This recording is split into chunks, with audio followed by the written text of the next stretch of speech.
예, 전 세계 경영자들 중에서 가장 존경받는 모델이 되는 교과서 같은 인물이 몇 분 있습니다. 그중에 일본에서는 경영의 신이라고 부르는 사람이 세 분이 있거든요.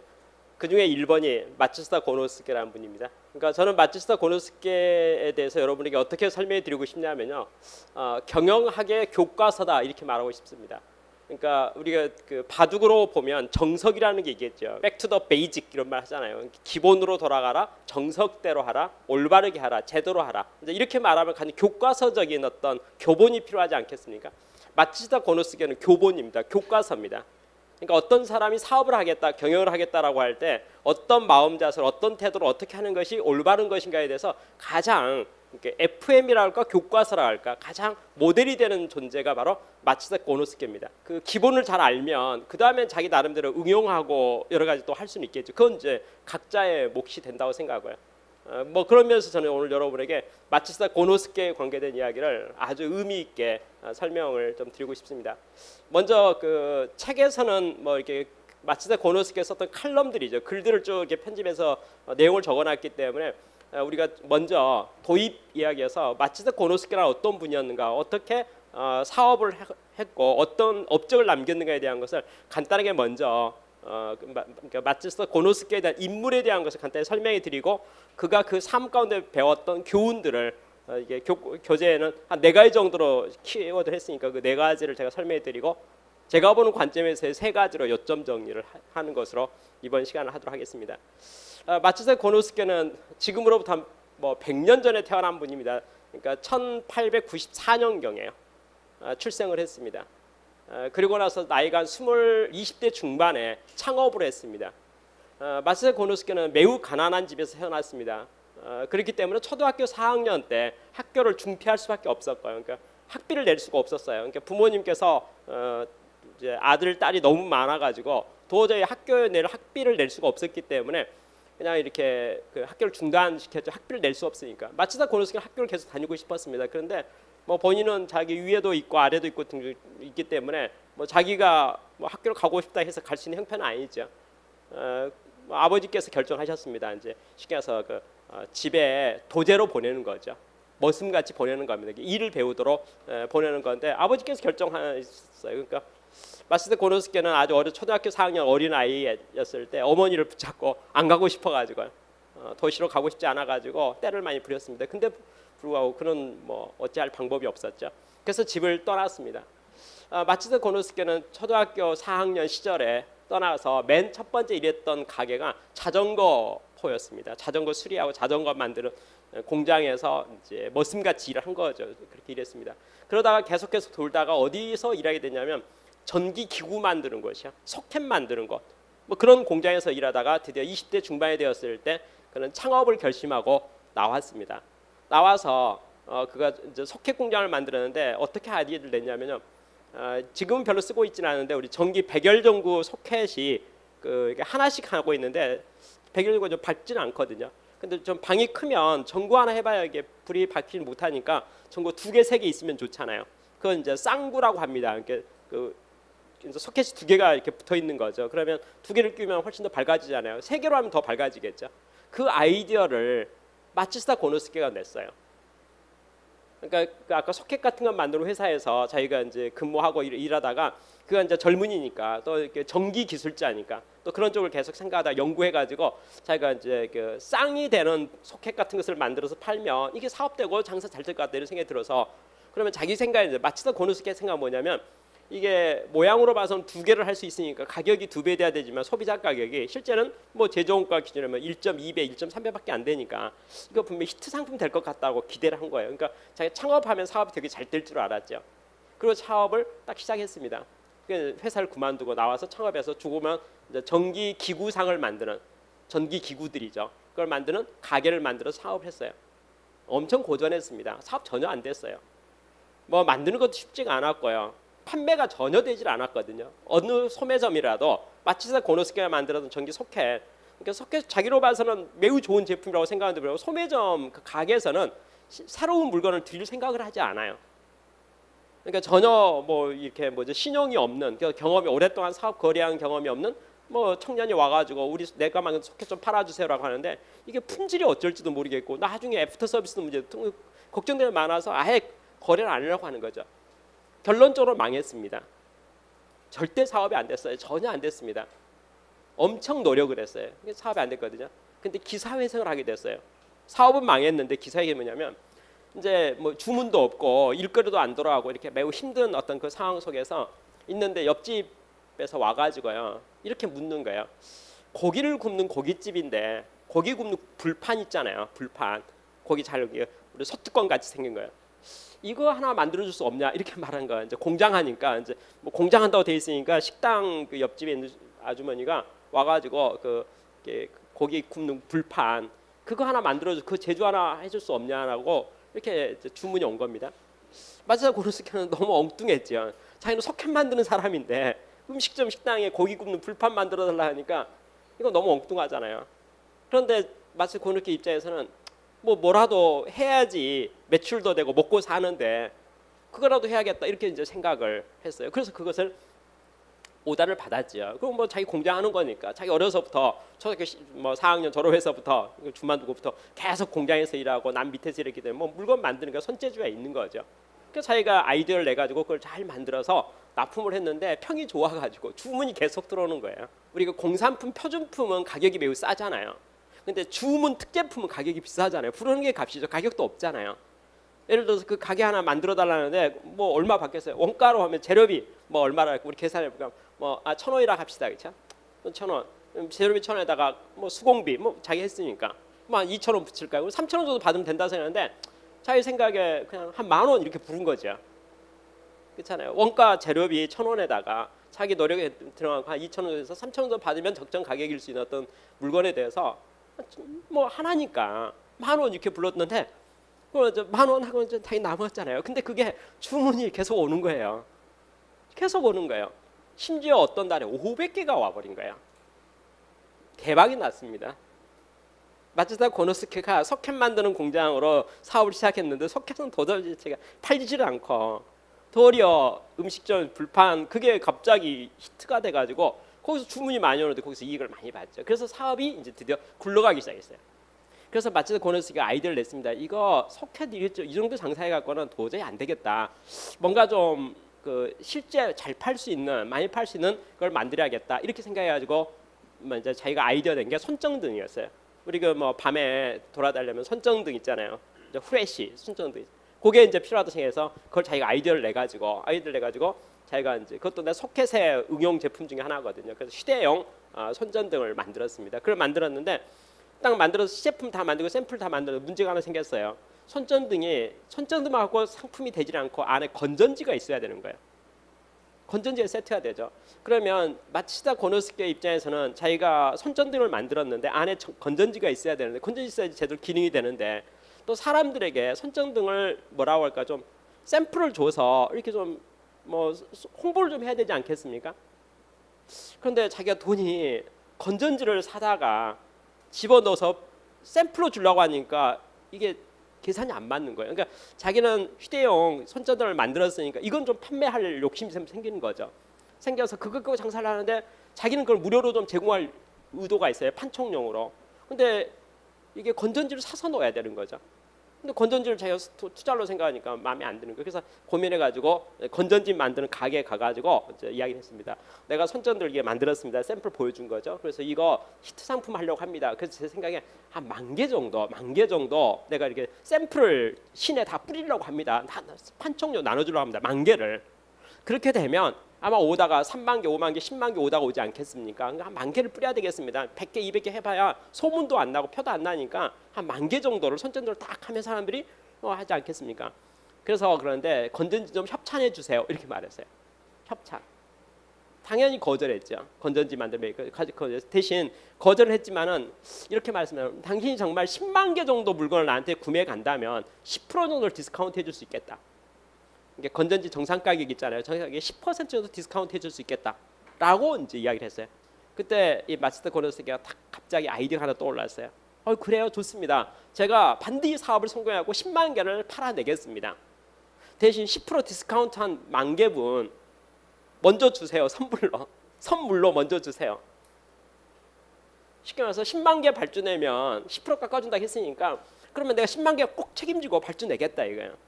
대신 10%에 해당하는 1만 개 물건 현물로 먼저 나한테 달라 이거야. 그다음에 9만 개 정상 가격으로 계산해주면 그럼 되는 거 아니냐. 이렇게 이제 적극적으로 이야기를 했죠. 여러분 마츠세 고노스케 인생을 가만히 보면요, 저는 존경스러운 것 중에 한 가지가 뭐냐면 순간순간에 그 최선을 다하는 모습 있잖아요. 그러니까 금방 물러서는 것이 아니고 끝까지 될 때까지 되도록 하는 그런 자세가 마츠세 인생 가운데 많이 이렇게 스며들어 있어요. 그는 그 얼마나 설득을 잘했던지 정말 건전지를 10,000개를 공짜로 얻었습니다. 자기가 만든 손전등 10,000개에다가 그 건전지 10,000개 집어넣어가지고 팔았죠. 이렇게 판매를 딱 해주니까 샘플을 10,000개를 시내에 쫙 뿌렸더니 당연히 히트 상품 된 거죠. 그래서 드디어 물건 주문을 받게 돼가지고 이제 드디어 뭔가 마츠시다 전기공업 주식회사, 마츠시다 전기라는 회사가 드디어 이제 회사로서의 이제 면목을 갖추게 됐습니다. 이제 손전등 만들어 파는 거죠. 그건 이제 인기 있는 상품이 된 거예요. 하나의 메뉴가 된 거죠. 그러면서 소켓도 이제 팔기 시작하는 거죠. 쌍구, 뭐 2구, 3구, 4구 뭐 소켓도 팔기 시작하면서 드디어 가게가 이렇게 됐습니다. 가게 되니까 그 마츠다 고노스케에 관계된 모든 책들이나 자료를 보면요, 이런 말해요. 불황 이렇게 말하면서 3년, 5년, 10년 되면 꼭 고비가 오고 어려움이 오고 뭐 이렇게 말하는데 마츠다가 그런 인생을 그대로 살았어요.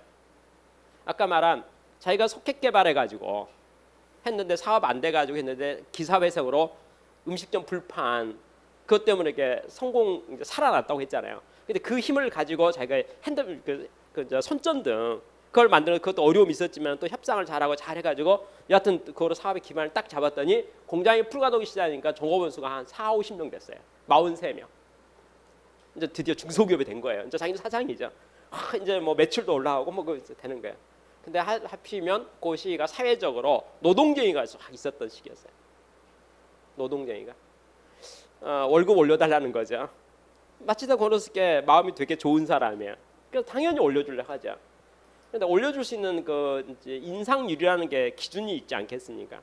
그래서 마츠다 고노스케는 매우 정직한 사람이고 합리적인 사람이라서 자기가 생각한 회사 매출액과 모든 걸 생각해서 적정 임금 인상률을 제안했어요. 적정. 그러니까 마츠다 고노스케 생각할 때 적정이었어요. 자기 계산. 그리고 그것은 절대적으로 자기 양심에 거리지 않을 뿐만 아니라 남보다 잘해준 거였어요.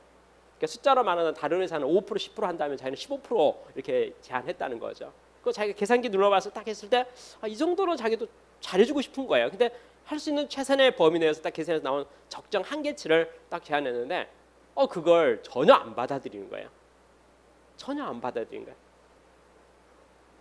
마츠다 고노스케는 그걸 설득하기 위해서 엄청 노력을 했어요. 그런데 그 설득은 무로 돌아갔어요. 전혀 성공하지 못했어요.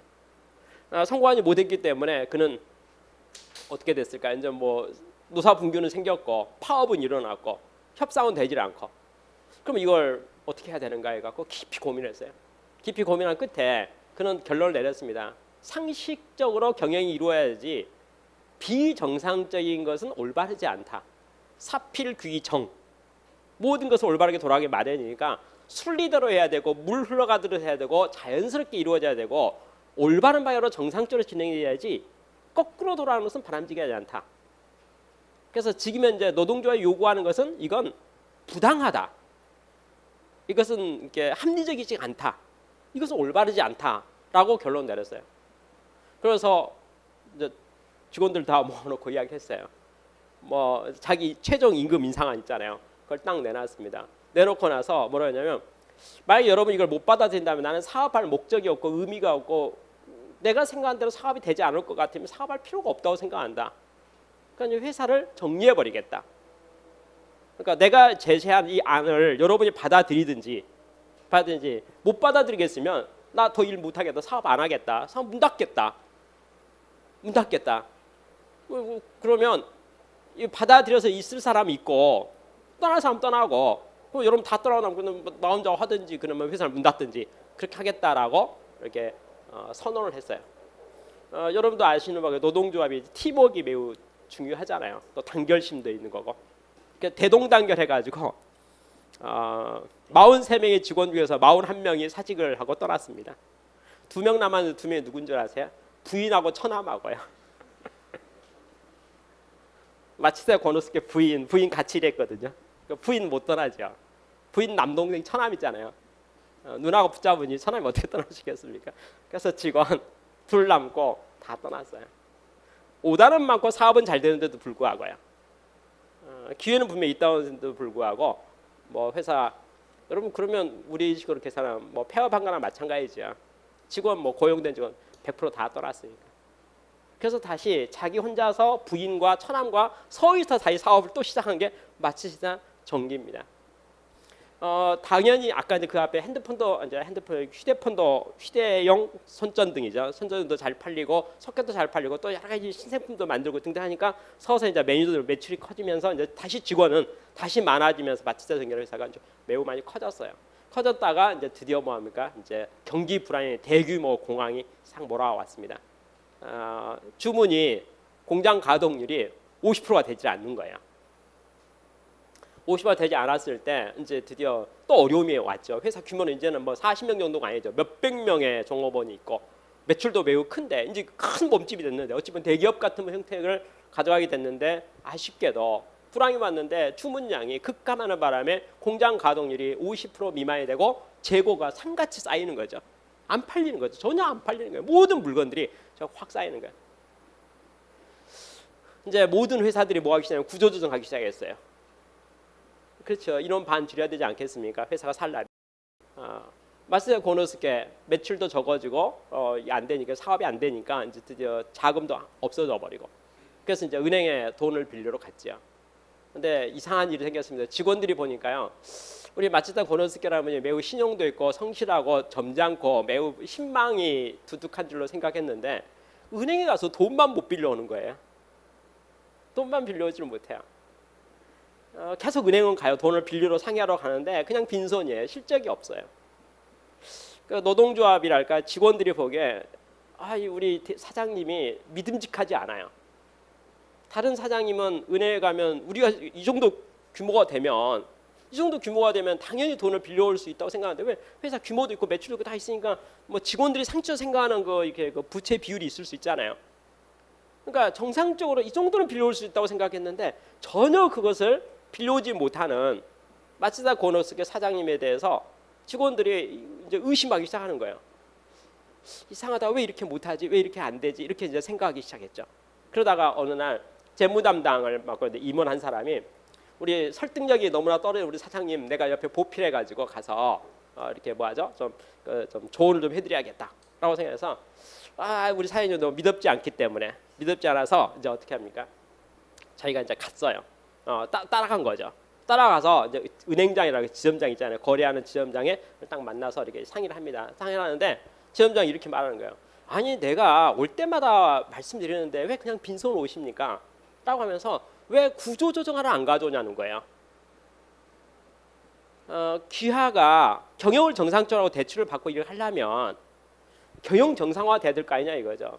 지금 사회가 어떻게 됐다는 거예요. 매출이 반 줄었지 않냐 이거 다 그렇다 이거예요. 마츠다 정기 매출 반 줄었다 이거예요. 가동률 떨어졌다 이거예요. 그러면 은행에서는 당연히 돈을 빌려주겠다 이거예요. 빌려줄 용의가 있다. 당연히 빌려줘야 될 거 아니냐 이거예요.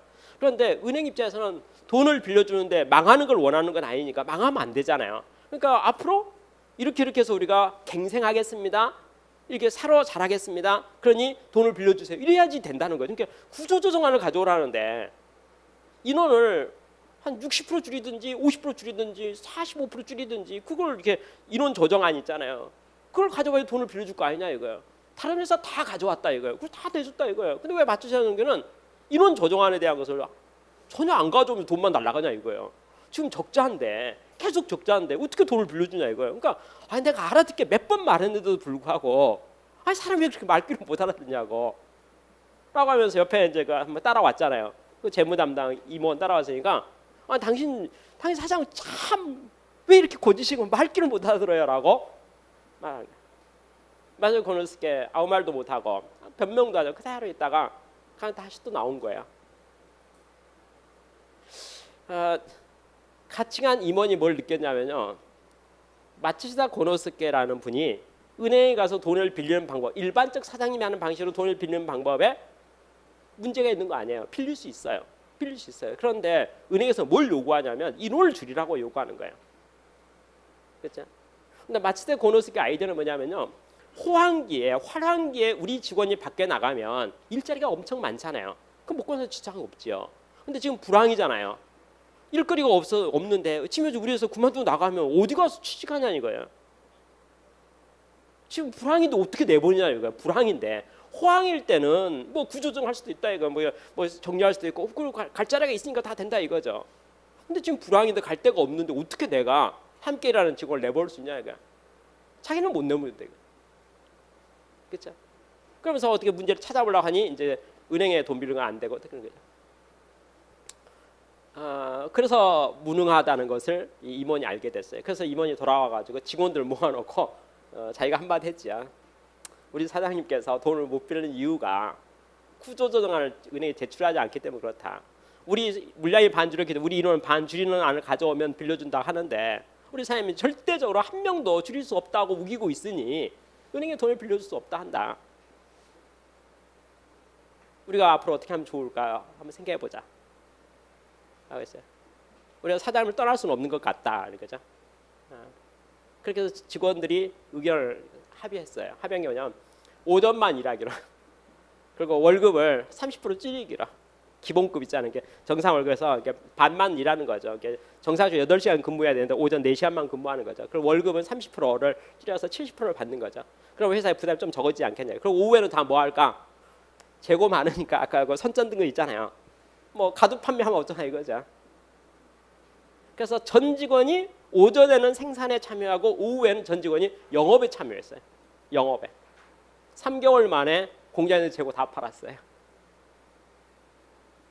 불황인데도 불구하고 재고를 다 쉽게 말해서 영업부서가 영업하고 소매점이 영업하잖아요. 근데 여러분 전 직원이 자기 회사 오전에 일하고 오후 점심때 되면 이제 한 보따리씩 들고 다 나가서 뭐 소매점도 가고 가두 판매도 하고 뭐 하면서 물건 막 파는 거예요. 그러니까 뭐 이렇게 팔 수 있는 소켓도 팔고 손전등도 팔고 막 파는 거죠.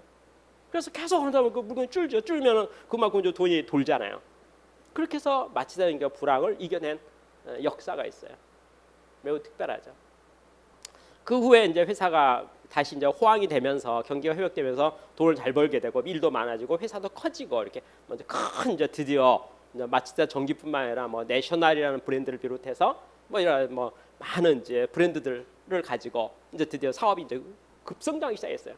그래서 1945년이 되었을 때 일본을 대표하는 큰 재벌이 몇 개 있는데 그 재벌 중에 하나로 마츠시다 그룹이 만들어진 거예요.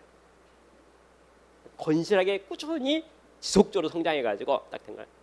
1945년도에 2차 세계대전이 끝나고 나서 일본이 패망했습니다. 패전이 됐어요. 그러고 나서 이제 군정체제가 들어왔거든요. 군정체제 들어와가지고 군정체제 들어왔을 때 일본에는 모든 재벌들 있잖아요. 재벌들 100% 해체시켰어요. 마츠시다도 전부 해체되고 다 해체되고 모든 그룹을 다 없애버렸거든요. 없애버렸을 때 어떤 생각이 들냐면 여러 가지 종합적 상황으로 봤을 때 이게 재벌이 그러니까 그 사회의 재벌이 전반적으로 이렇게 부의 집중도 일어날 뿐만 아니라 이게 여러 가지 불평등이 있으니까 얘는 우리 뭐 지주를 어떻게 뭐 타도한다 이런 느낌으로 재벌들을 이렇게 잘 이렇게 좀 해주면 사회적인 인심도 좋아지고 또 이렇게 이제 부의 분배도 이루어지고 등등하니까 좋다 생각해서 그걸 딱 이제 군정에 실시를 했거든요. 그런데 세상에 정말 역사에 놀라운 사건이 생겼어요. 뭐냐면요. 마츠시다 전 직원이 서명해가지고 우리 마츠시다 고노스케 회장으로 복귀시켜달라고 청원서가 올라온 거예요. 그 이제 군정 책임자가 이제 그 책임자가 도저히 납득이 안 되는 거예요. 쉽게 말해서 사회적으로 재벌은 문제가 있고 부에 너무 집중과 편중이 있는 거고. 그 다음에 이렇게 아무래도 이렇게 모든 것들을 생각할 때 올바르지 않다 생각해가지고 이제 재벌 척결 그래가지고 전부 재벌 해체해버린 거거든요. 해체했는데 마츠시다 그룹의 전 직원이 전부 연판장 쓴다나 이렇게 다 서명해가지고 마츠시다 고노스케 우리 회사 사장으로 복귀시켜 주세요라고 전 직원이 다 서명해가지고 서류를 제출하니까 미 군정에서 도저히 이 상황을 납득이 안 돼가지고 특별 조사에 들어갔죠. 특별 조사에 들어갔어요. 아니 어떤 사람이길래 무슨 이런 법이 있느냐? 이 사람이 얼마나 뭘 어떻게 했길래 뭐 이런 법이 있느냐라고 해가지고 조사했죠. 조사해가지고 난 조사를 다 해봤더니 쉽게 말해서 직원들로부터 마음을 얻어서요. 한 마음이 되어가지고 그리고 그 부모와 자식 간의 관계라 그런 관계 같이 아주 하고 공평무사하고 특별히 개인적으로 축제하지 않고 예를 들어서 모든 것들에서 뭐 인정이 됐어요. 그래서 2차 세계대전이 끝나고 나서 재벌이 완벽히 해체된 가운데서 유일하게 보존된 그룹이 마치다 그룹이에요. 마치다 고노스케 다시 사장으로 복귀했어요. 다른 그룹 다 없어졌죠. 그러니까 전 직원으로부터 이렇게 우리 사장님은 우리하고 같이 꼭 있어야 됩니다. 우리 사장님 우리 떠나게 하면 안 됩니다. 우리 사장님과 같이 일해야 됩니다. 없으면 안 됩니다. 이렇게 해서 된 거예요. 마치다 고노스케가 나이가 50이 넘었을 때 그는 깊은 생각을 했습니다. 어떤 생각은 내가 사회에 공헌을 좀 해야겠다 이렇게 생각해서 그 두 가지 이제 공헌 사업을 했어요. 그래서 첫 번째 공헌 사업이 PHP라고 해가지고요. PH 인생의 목적이 무엇일까? 행복을 추구하는 게 아닐까? 그러면 행복에 관계된 책들이 있잖아요. 책을 내 가지고 보급하는 거. 좋은 글, 좋은 글과 좋은 책을 해가지고 읽게 되면 정서적으로 좋지 않겠는가 해서 그거 하나 했고, 그다음에 두 번째가 마치다 정경숙 그래가지고 마치다 정경숙에서 정치가 있잖아요. 정치 개혁 일을 하려면 정말 잘 교육받고 잘 훈련되고 잘 이렇게 성숙된 정치가 필요하다. 그래서 마치다 정경숙에서 정치 지망생들에게 이렇게 뭐 유학은 아니겠네, 이게 장학생이랄까, 좋은 커리큘럼을 만들어 가지고 세계 일주도 하게 하고 제대로 배워 가지고 정치가로서 마땅히 가진 소양을 다 갖추도록 해서 마치다 정경숙이라는 것과 PHP라는 사회 공헌을 위한 그런 사업을 했죠. 그러면서 그가 이제 은퇴할 때까지 나이가 한 79세 정도까지 80세까지 사자 회장으로 있었어요. 회장으로 있다가 이제 80세 정도에 은퇴를 했죠. 은퇴를 하고 있다가 나이 거의 100세 가까이 되셔가지고 돌아가신 분이 바로 마치다 고노스케라는 분입니다. 일본 사람이 가장 좋아하는 가장 일본인다운, 그러니까 스타일이 일본 사람이 100% 이해가 되는 분이에요. 그러니까 가장 일본 사람답고 가장 일본 사람 마음에 딱 맞아 보이는 가장 일본 어떤 그 특별하지 않은 매우 검소하고 평범하고, 여러분 우리 그 뭐 이런 말 있잖아요. 가장 표준형 뭐 이런 말 있잖아요. 표준 한국 사람 뭐 이렇게 말할 수 있잖아요. 얼굴 뭐 이렇게 하면서 얼굴형이나 뭐 그런 거 하잖아요. 마치다 고노스케는 누굽니까? 일본 사람들 가장 본받고 싶은 표준형 일본 사람이에요. 표준. 그렇게 인생을 살았습니다. 그분이 이제 우리에게 네 가지 교훈을 남겨줬어요. 그 네 가지 교훈이 첫 번째가 뭐냐면 마인드에 대한 걸. 첫 번째가 이분 이제 내가 이제 굳센 의지, 굳은 의지에 대한 것을 매우 말했어요. 우리말로 좀 바꿔서 말하면 긍정적인 사고방식 이런 말과 똑같은 건데 뜻을 세우라는 거죠. 이게 뜻 하고자 했으면 그걸 관철할 수 있는 뜻을 가지고 굳은 결의를 가지고 그걸 해야 될 것이 아닌가 이렇게 말해요. 그래서 하려면 하겠다고 마음먹고 하라 이거죠. 시켜서 하지 말고 내가 하고 싶은 거 하겠다고 마음먹고 하려면 목숨 걸고 제대로 좀 붙잡혔고 제대로 한번 해봐야 될 거 아니냐. 인생이라고 하는 것은 뜻을 세우고 뜻을 관철해가는 과정이 바로 인생인 것 같다. 그러니 우리가 어떤 일을 하더라도 굳센 의지가 매우 중요하다. 그렇죠? 마음을 그렇게 먹어라 이렇게 말해요. 그리고 좀 할 바에야 목숨 걸고 좀 해라. 우리말로 말하면 최선을 다해서 해라. 그냥 대충 하지 말고 딱 했는데 어려움이 부딪혔다 해서 딱 멈춰나거나 이렇게 물러서거나 그건 별로 잘하는 거 아니다 이거죠. 그렇게 하지 말고 하려면 목숨 걸고 좀 제대로 해가지고 끝장을 좀 봤으면 좋겠다. 라고 말하는 게 이제 뭐 그래서 자기는 사회적으로 우리 사회적 동물이니까 사회적 기여했으면 좋겠다는 거예요. 그럼 자기를 어떻게 생각하면 자기가 생각할 때 열심히 일하는 사람을 뭐로 생각하냐면 프로 선수들 있잖아요. 야구 선수든지 권투 선수든지 무슨 뭐 피겨 스케이팅이든지 모든 운동 선수를 보면 그 경기에 임하는 자세가 뭐합니까? 아주 진지하고 최선을 다하잖아요. 경기에서. 마치사도 뭐라고 하냐면 난 사업가다. 근데 어떤 사업인가? 사회를 발전시키는 일에 고용된 선수다 이렇게 생각해요. 나 선수다 이거요. 여러분 선수가 대충 하면 안 되죠. 준비 잘해야지. 그리고 딱 실전에 들어가면은 정말 목숨 걸고 최선을 다해서 우리 쓰는 말 있잖아요. 뭐 젖먹던 힘을 다하여 뭐 이런 말 있잖아요. 그래야 선수 아니냐 이거죠. 선수가 선수 다와야 될 거 아니냐 이거죠. 그러니까 나는 선수다 이게. 맞아요. 나는 선수다 이거죠. 그 선수니까 그렇게 해야 된다 생각했어요. 굳센 의지를 가지면 진짜 할 마음을 먹어버리면 모든 환경은 변명거리가 되고 말아요. 여러분 어떤 이유라도요. 우리가 어떤 일을 부딪혔는데 하고 싶은 마음이 없잖아요. 그러면 내가 이제 변명을 말하잖아요. 100가지 금방 만들어낼 수 있어요. 내가 그걸 왜 하면 안 되는가에 대한 합리적이고 객관적인 이유와 타당한 이유를 우리 100가지 만들어낼 수 있어요. 언제라도 모든 일에 있어서다. 그렇죠? 마츠다 고노스케는 그렇게 변명하지 말라 이거죠. 당신이 하고 싶은 일이면 뜻을 세워가지고 선수같이 일하라 이거예요. 선수같이 적극적으로 제대로 한번 목숨 걸고 전복심을 내서 그렇게 해가지고 하는 것이 그게 바로 의지 아니냐. 뜻이 없이 의지 없이 어떻게 무슨 일을 하겠느냐. 의지 있게 하라는 거예요. 그러면서 변명하지 말라는 거예요. 마츠다 고노스케에 관계된 명언들이 많이 돌아다닙니다. 인터넷에 있고 글도 많이 돌아다니는데 그중에 이런 글이 있어요. 내가 행복한 이유, 내가 성공한 이유, 내가 남보다 나아진 이유. 그래서 한 3가지 정도를 이유했는데 뭐라고 하냐면 1번 나는 어려서부터 매우 가난했다는 거야. 매우 가난했다는 거예요. 가난했기 때문에 뭐합니까? 과부 심정은 과부가 한다고 가난한 사람의 모든 형편을 알아볼 수 있었기 때문에 그들에 배려할 수 있었다는 거죠. 내가 부잣집에서 태어나서 부자같이 살았으면은 정말 힘들어하는 사람들의 마음이 어떤 마음인지 내가 어떻게 알았겠냐 이거예요. 사람들이 나보다 선생님께서는 마음을 읽으시는 것 같습니다. 글쎄 내가 가난해 봤으니까 찢어지게 가난해 봤으니까 가난한 사람이 배고픈 서로의 원지를 내가 체득하고 있기 때문에 당연히 그 마음이 흘러가는 거 아니냐 이거죠. 그런데 가난한 것이 나를 이렇게 다른 사람을 포용력 있고 마음이 넓어지도록 한 그릇이 된 거다. 내가 부잣집 태어났으면 큰일 날 뻔했다는 거야. 가난했으니까 내가 오늘 이 자리에 있었다. 이렇게 말해요. 두 번째 자기 초등학교 4학년밖에 졸업 못했잖아요. 졸업도 아니네. 수요 뭐 중단했잖아요. 그래서 초등학교, 중학교, 고등학교, 대학교 졸업장이 하나도 없는 사람이 학력 제로예요. 우리 이력서 쓸 때 이제 뭐 이렇게 스펙이라 하자는 막 쓰잖아요. 쓸 게 없는 사람이 마츠다 고노스케예요. 그런 나중에도 무슨 대학원 가고 통신대학 가고 뭐 아니면 무슨 야간대학 가고 뭐 이렇게 해서 학력을 보충하지 않았어요. 전혀 뭐 특별 과정 그런 전혀 없었어요. 마츠다 고노스케의 학력은 초등학교 4년 중퇴 그게 끝이에요. 그런 졸업장이 하나도 없어요. 초등학교 졸업장도 없는 사람. 중학교, 고등학교 당연히 없죠. 무학이에요. 무학자예요. 무식하기 때문에 모르기 때문에 자기는 배움에 대한 열망이 있었다는 거예요. 그래서 나는 평생 학습. 나는 모르니까. 나는 안 배운 사람이니까 못 배운 사람이니까 공부하고 배워야 될 거 아니에요. 그래서 나는 배움에 대한 열정이 있었고 꾸준히 모든 사람을 선생님으로 모셔가지고 내 앞에 만나는 모든 사람이 뭐라고 말하더라도 나는 경청하고 배우려고 하는 자세 갖고 배울 수 있게 됐다는 거예요.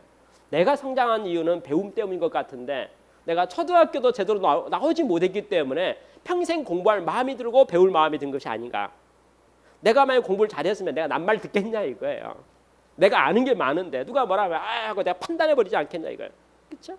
내가 못 배웠기 때문에 내가 모르기 때문에 내 앞에 있는 모든 사람은 나보다 더 뛰어난 사람들이다 이거예요. 다 좋은 학교 다 졸업한 사람들이니 그 사람들이 배운 지혜에서 하는 그 말이 왜 의미가 없겠냐 이거예요. 그 말 새겨 들을 필요가 있는 거 아니냐 이거예요. 그래서 자기가 학력이 없다는 것이 도리어 자기가 경청할 수 있게 되고 배울 수 있는 평생 학습할 수 있는 기회가 된 것이다. 그래서 자기가 못 배웠다는 것이 나에게 큰 성공의 비결이 됐다라고 내가 지금 뒤돌아와 봅니다. 이렇게 말했어요. 세 번째 건강을 말했는데요. 우리가 준보관사 마츠다 고노스케만 보고 있으니까 그 주변을 잘 모르는데요. 마츠다 고노스케 아까 제가 형제가 많다 하지 않았습니까? 누나도 많고 결론을 말하면요. 다 돌아가셨습니다. 어떻게 돌아가셨어요? 일찍 돌아가셨습니다. 어떻게 돌아가셨어요? 아파서 돌아가셨어요.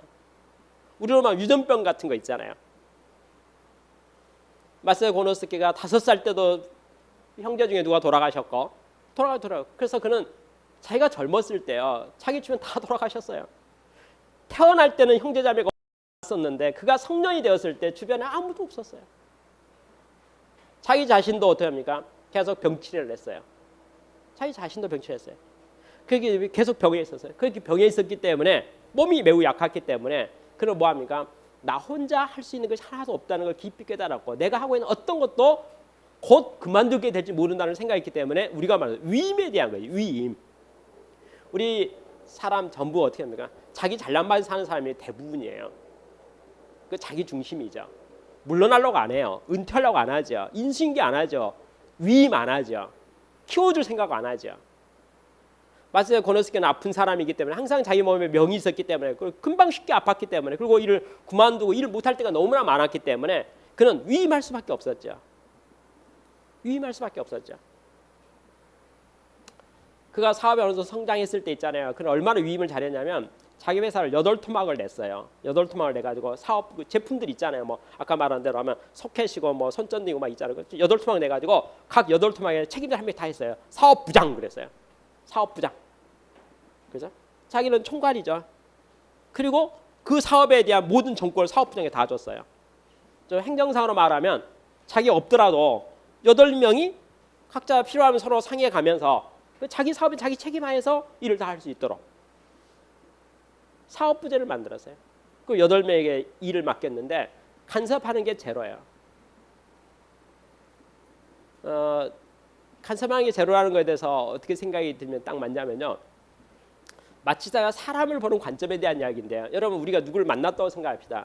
그 사람이 나보다 실력과 모든 게 나보다 위에 있을까요? 아래에 있을까요? 생각하면 우리는 자존감이 있기 때문에 상대방을 나보다 조금 낮춰볼 가능성이 높아요.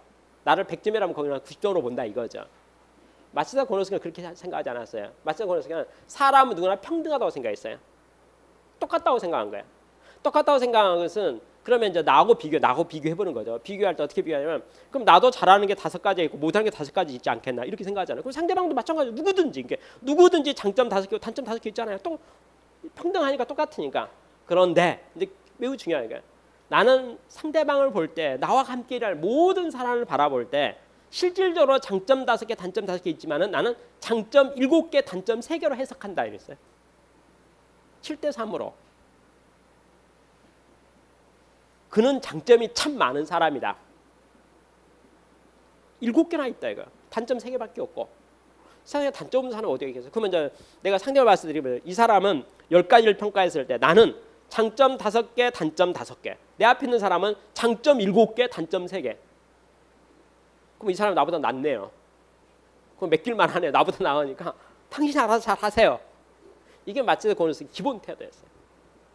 마치다 고노스키는요. 사람 평등하다고 생각했어요. 평등. 사람 위에 사람 없고 사람 밑에 사람 없다고 생각했어요. 누구나 똑같다 이거야. 그러나 사람 누구나 장점과 다 있다는 거예요. 그럼 그걸 어떻게 해석하고 볼 것이냐에 대한 문제에 있어서 똑같긴 한데 나는 항상 의도적으로 내 앞에 보이는 사람을 장점 7개를 바라보고 단점 3개를 바라보는 쪽으로 평균을 하니까 내 주변 사람 나보다 다 나은 사람이네요. 장점만 주목해서 보니까 단점은 있긴 있죠. 그렇죠? 그래서 그는 위임을 했어요. 그래서 자기가 성공한 이유 3가지. 내가 병이 많고 몸이 약했기 때문에 위임을 할 수 있기 때문에 사업을 키울 수가 있었지. 자기 혼자 독분양을 해오면 중소기업밖에 안 돼. 어떻게 대기업이 되겠냐 이거예요. 위임 없이 대기업 되겠냐 이거예요. 사람을 키우지 않고 육성하지 않고 맡기지 않고 대기업이 될 수 있겠냐 이거예요. 회사가 정말 작을 때 인원수가 10명 될 때는 솔선수범이라는 말이 통하지만 종업원수가 5만 명 되어버리는데 무슨 솔선수범이 통하냐 이거예요. 그건 위임이라는 거죠. 위임은 사람을 인정해줘야 된다는 거죠. 그래서 마치다 고노스키가 누가 물었어요. 어떻게 성공하셨어요? 성공 비결이 뭐예요? 그랬더니 제가요 몸이 너무 약하고요. 제가 배운 게 너무 없고 제가 참 가난한 집에 태어나서 그 3가지를 나의 오늘이 있게 한 3가지 원인이라고 말했다는 거예요. 여러분 저는 마치다 고노스케보다도 이렇게 더 열악한 환경에 존재했던 사업가를 찾아보기 힘들다 이렇게 생각해요. 지금의 우리 눈에 보이는 어느 누구도요. 마치다 고노스케 어렸을 때 모습과 사업했던 그 과정 있잖아요. 이 책은 마치다 고노스케의 교훈을 자기가 쓴 교훈 성공하고 나서 이제 덕담 쓴 거기 때문에 그렇게 슬픈 이야기는 안 나오죠. 그렇지만 제가 여러분에게 참고로 마치다 고노스케 인생을 대충 훑었잖아요. 뭐 우리 다 누구나 마찬가지 다 파란만장 인생 살았어요. 마치다 고노스케도 그 예외적인 인물이 아니에요. 그도 많은 어려움이 있었고요. 많은 슬픔이 있었고 많은 위기들이 있었거든요. 근데 그 위기를 이제 다 지나서 거목이 됐는데 그 거목이 됐던 뿌리가 뭡니까? 굳센 결이었어요. 굳센 결이. 그러니까 뜻을 세우고 뜻을 관철하고 있는 의지 있잖아요. 세상에 태어났으니까 좋은 일 해보고 싶다 그 말이에요. 내가 일할 사업을 하면 잘하고 싶다는 거야. 모든 게 잘해주고 싶다는 거야. 좋은 마음을 가지고 내가 좋은 생각을 가지고 좋은 일을 하겠다는데 뭐가 잘못되고 누가 나한테 시비 그렇게 뭐 있냐는 거예요. 내가 뭐 나쁜 생각한 것도 아닌데 그렇잖아요. 마치다 고노스케는 그러한 태도를 가졌기 때문에 다음같이 말할 수 있겠네요. 그러니까 모든 게 첫 번째 신기록을 마치다 고노스케가 마치시다 그룹에서 많이 만들었어요. 예를 들어서 1919년 하면 아주 오래된 이야기입니다. 전 세계 최초라고 말하기는 너무 좀 과장된 말이겠지만 일본 최초로 신문에다가 애프터 서비스 하겠다고 무료로 광고 낸 사람이 마치다 그룹이에요. 요새 우리가 쓰는 뭐 고객 만족, 고객 감동 막 그러잖아요. 그렇죠? 고객 만족, 고객 감독 이렇게 했던 거 있잖아요. 그런 거에 대해서 뭐 합니까? 거기에 대해서 맨 첫 번째로 신문에다 광고 내가지고요. 우리가 판 물건에 대해서 섭섭한 마음이거나 뭐 모자란 게 있으면 우리가 무료로 다 우리가 다 수리해줘요. 무상 애프터 서비스잖아요. 그거 하겠다라고 소비자를 위해서 우리는 나름대로 물건 잘하려고 생각했는데 뭐 혹시라도 하다 보면은 우리가 본의 아니게 잘못된 물건이 전달될 수 있지 않겠는가. 많이 만들다 보니까 그러면 그건 우리가 그건 A가 아닌 것 같다. 그러니까 신고해라. 그럼 우리 쫓아가가지고 뭐 신품으로 교환해 주든지 고장 수리해 주든지 다 무료로 애프터 서비스 하겠다. 그래서 우리 물건 쓴 사람들 뭐 섭섭함 없으면 우리한테 신고해라. 라고 그것도 그냥 일반 사람 소문자 안 나잖아요. 그래서 우리 같으면 이제 일간지 하단에다 광고 내가지고 1919년도에 그런 광고를 낼 생각을 했다는 것 자체가요. 정말 좋은 사람이죠. 그러니까 굿생결이라고 하는 거 있잖아요. 하려면 하고 말라면 말고 하려면 진짜로 제대로 하고. 이게 마치다 고노스케의 특징이에요. 마치다 고노스케가 겉으로 보기엔 되게 점잖고 말 없는 아주 점잖은 키도 작은 그쵸? 매우 소심해 보이는 사람인데 불구하고 마음의 결이 있잖아요. 결의는 내가 올바르게 하겠다. 제대로 하겠다. 맞게 하겠다. 그쵸? 나는 일을 최선을 다해서 하겠다. 라는 그것을 타협하지 않았던 사람이에요. 우리 뭐 이렇게 요즘 쓰는 말로 정직하게 사업하면 사업 될 수 있습니까? 글쎄 손해 볼 때도 분명히 많이 있을 것 같네요. 그렇지만 그건 하나의 가치관의 문제잖아요. 난 정직하게 하겠다. 뭐 망해도 정직하게 해야죠. 그렇잖아요.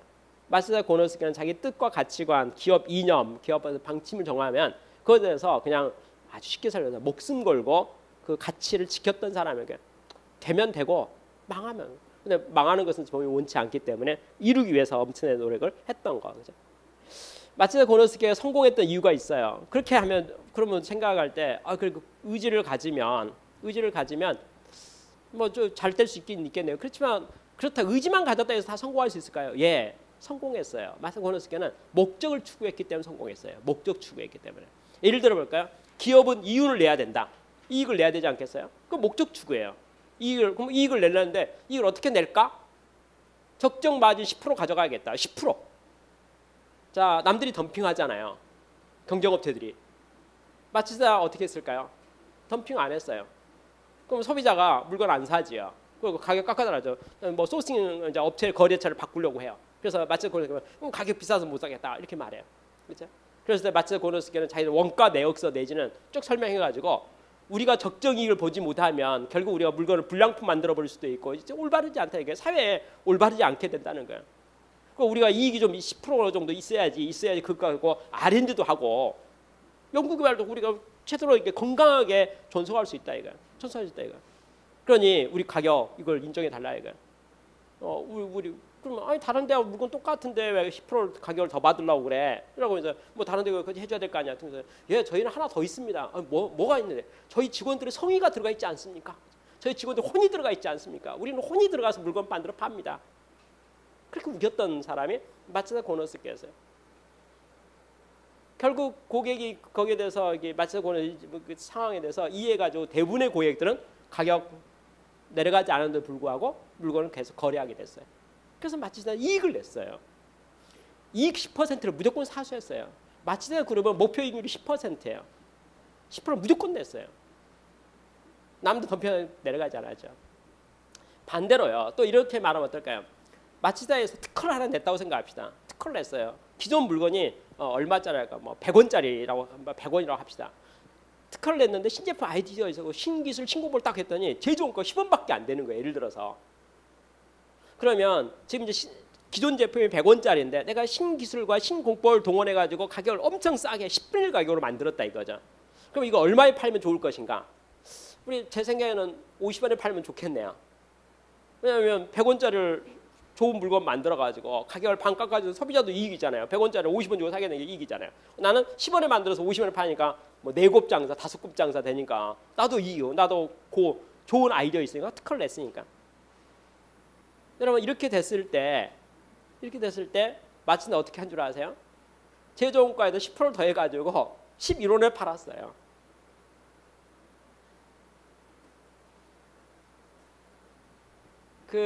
마치다 전기는 사회의 공기이기 때문에 산업재고 소비재를 하기 때문에 세상을 풍요롭게 해야 되는, 우리가 좋은 아이디어를 냈으면 그 아이디어로 세상이 이루어져야 된다는 거죠.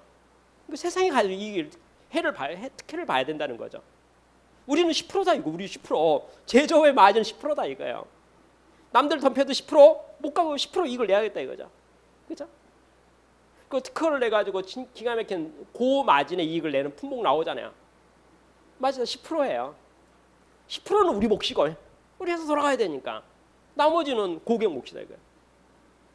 이렇게 생각하는 회사가 마츠다의 어떤 생각이에요. 이익률 10%는 사수해야 된다. 마츠다가 물건을 만드는 아이템 중에서 도요타 자동차 같은 회사에 거래한 이제 자동차 부품 품목이 있었어요. 근데 세상에 도요타에서 어느 날 이제 단가 인하 요청이 왔는데 뭐라고 요구하냐면 이번에 가격을 30% 깎아주시고 3개월 후에 다시 30% 깎아주면 좋겠습니다. 이렇게 온 거예요. 당연히 마츠다 고노스케가 안 된다고 그랬죠. 우리는 10% 이익을 봐야 되는데 가격을 30% 깎아버리면 적자가 되는데 안 되잖아요. 그래서 그래서 노했어요. 그랬더니 그 담당 이제 개발 팀장이랄까 사업 책임 맡고 있는 사람이 아주 난색을 표명하는 거예요. 그러니까 이거 마츠다는 아직 우리 회사보다는 도요타가 엄청 규모가 큰 회사인데 거기 뭐 단가 인하 압력을 우리가 도저히 방어할 수가 없다. 우리만 이렇게 못한다. 내 뭐 단가 인하를 못하겠다. 이 통하지 않는다. 이렇게 등등해서 이제 뭐 애로사를 말했어요. 그래서 가만히 들어봤어요. 그래서 마침 오늘 가만히 이제 이야기를 막 하는 이야기를 가만히 들어보고 나서 드디어 마츠다 고노스케가 판단을 했어요. 뭘 판단? 그래 맞아. 도요타 자동차는 우리 고객사야. 근데 우리 고객사가 국제 경쟁을 갖추도록 하기 위해서 자동차 판매 가격을 낮추겠다는 거예요. 자동차 판매 가격을 낮추니까 자동차 품가격도 내려가야 된다는 거예요. 근데 우리가 가격을 안 깎아주면 그러면 이게 차산성이 도요타가 우리 고객이 차산성이 없어질 것 같고 그럼 경쟁력이 없을 것 같고 그럼 도요타가 안 될 것 같은 거야. 그러니까 도요타가 사업 전략으로서 우리가 자동차 판매를 어떻게 하겠고 원가를 어떻게 가져가서 어떻게 하겠다. 쉽게 말해서 자기가 보기에 도요타가 우리한테 가격을 30% 깎아달라고 자기가 이익을 30% 가져가겠다는 말이 아니고 자기도 판매 가격이 자기도 10% 이익 가져가겠다는 거예요. 그러니까 사업하는 사람은 이익을 10% 내야 될 거 아니냐 이거예요. 사업하는 사람은. 그럼 나도 10% 내야 되고 다 10% 낸다 이거죠. 그렇죠? 도요타도 10% 내겠다고 말하니 맞는 것 같다 이거예요. 근데 10% 이익을 내기 위해서 어떻게 해야 됩니까? 라고 말할 자기들은 우리 판매 가격을 인하해야 되고 그러고 보니까 원가를 절감해야 되겠고 그래서 재료비도 절감해야 되겠고 그래서 협조를 청한다 이거예요. 그래서 마치다 고노스케가 그걸 인정을 했어요. 아까 신제품이 나와서 엄청나게 좋은 이익이 생겼는데 불구하고 10%만 이익을 내고 넘겼던 마치다 고노스케라 했고 어지간히 깎아달라 해도 우리도 먹고 살아야 됩니다라고 절대 안 깎아준 회사가 마치다 고노스케라 했는데 도요타의 그 내용을 가만히 듣고 이것은 고객과 상생 입장으로 봤을 때 협조해야 되겠다. 라고 생각할 때 마츠다 고노스케는 그 가격 판매 가격 인하를 억셉트 받아들였어요. 대신 받아들이고 나서 직원들 우리 관계사 사람 이렇게 해야죠. 내가 보니까 그건 깎아줘야 되겠다 이렇게 말하는 거죠. 판매 가격 인하해줘야지 사업이 되겠다. 우리가 만들어서 우리가 소비자에 파는 물건 같으면 우리가 마음대로 가격 결정할 수 있지만 우리가 납품하는데 우리 고객 회사가 성공해도 같이 상생해야 될 거 아니에요. 근데 내가 가만히 들어보니까 가격 판매 가격 낮춰줘야 될 것 같다. 그렇지 않냐? 나는 그렇게 생각했는데 여러분 그렇게 생각 안 해요? 라고 직원들 동의를 구했어요. 그러면 다 예 맞습니다. 그 불가항력입니다. 저희도 그 해야 된다고 생각합니다. 억셉트 하겠잖아요. 그런데 이익은 10% 봐야 되잖아요. 가격 30% 깎고 이익 10% 봐야 되잖아요. 그럼 어떻게 해야 되겠어요? 원가 절감 아이디어를 내야죠. 그렇죠? 원가 아이디어 내야죠. 그래서 원가 절감에 전사적으로 집중해 들어가고 무조건 이익 10%만 마진 되도록 원하는 원가 절감 목표를 다 맞춰서 하도록 이렇게 몰아붙이고 의지를 가졌다면 마츠다 고노스케. 마츠다 고노스케는 타협하지 않았어요. 쉽게 말해서 기업은 이익을 내야 된다는 거예요. 적정 이익을 내야 된다는 거예요. 2% 3%안 된다 이거예요. 그렇지만 40% 50% 이익도 또 그것도 아닌 것 같다는 거예요. 그렇죠?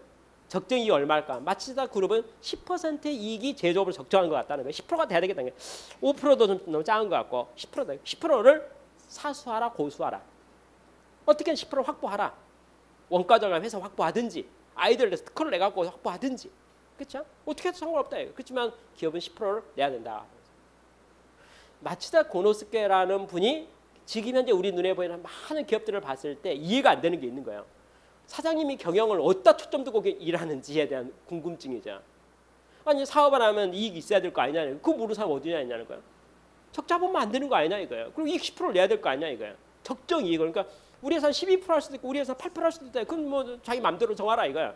맞아요. 나는 10% 하겠다 이거죠. 그 정했으면 고수해야죠. 사수해야죠. 방법을 찾아야죠. 달성해야죠. 그게 경영 아니냐 이거예요. 그거 경영 아니냐 이거예요. 그러니까 거기에 책임의식을 가지고 해야 될까요? 전 직원이 본인을 비롯해서 경영자를 비롯해서 이런 어떤 철저한 목표의식 있잖아요. 목적의식을 했던 사람이 마스터 고노스케예요. 그러니까 그 10% 이익에 대해서 한 번도 타협하지 않아요. 그래서 마스터 고노스케는 처음 사업에서 이익이 너무 많이 나오면 아까 사회에 돌려주는 것들 있잖아요. 돌려주는 방법 너무나 간단해요. 판매가격 인하하면 되는 거예요. 그렇잖아요. 판매가격 인하하는 거예요. 소비자를 위해서 다 돌려주는 거예요. 10% 이익 보면 되는 거예요. 그러나 이게 부당하게 이익을 줄여지고 더 이상 방법이 없는데 그렇다 하면 고객을 설득하는 거예요. 우리 이익 10% 있어야 된다고 설득하는 거예요. 그 고객을 설득하는 자신이 없고 고객이 할 말이 맞는 것 같아서 우리가 가격을 깎아줘야 되겠다고 생각하면 10% 내는 방법을 무슨 수를 써서라도 달성해서 이익을 10% 내야 되겠다는 투철한 어떤 목표의식, 목적의식 있잖아요. 마츠다 고노스케. 마츠다 고노스케의 그 집중적 그 목표의식과 목적의식을 가만히 들여다보면 어떤 느낌이 드냐면 대한민국의 우리 주변에 보는 많은 경영자들이 너무나 하는 게 많다는 거죠. 다 잘하고 싶은 거죠. 종업원에게도 인정받고 싶고 경영자로서 우리 종업원 만족해야 되잖아요. 고객 만족도 해야 되죠. 사회 만족도 해야 되죠. 그러니까 뭐 대상이 너무나 많아요. 주주 만족도 해야 되지 않겠습니까? 그렇죠. 부터 시작해서 뭐 이해 당사자 주변에 쫙 깔려 있으니까 모든 걸 다 만족시키려고 보니 정신이 바쁜 거예요. 그러고 나서도 결과적으로 어느 누구도 제대로 만족되는 것을 성취하지 못하고 깊은 고민과 갈등 속에 있는 거죠. 마츠다 고노스케는 그렇게 하지 않았어요. 자기는 기업이니까 영리법인이니까 영리기업이니까 이익을 내야 되겠다. 10%를 내야겠다. 10%를 내가지고 낸 이익을 가지고 좋게 잘 써야 되겠다. 그렇죠?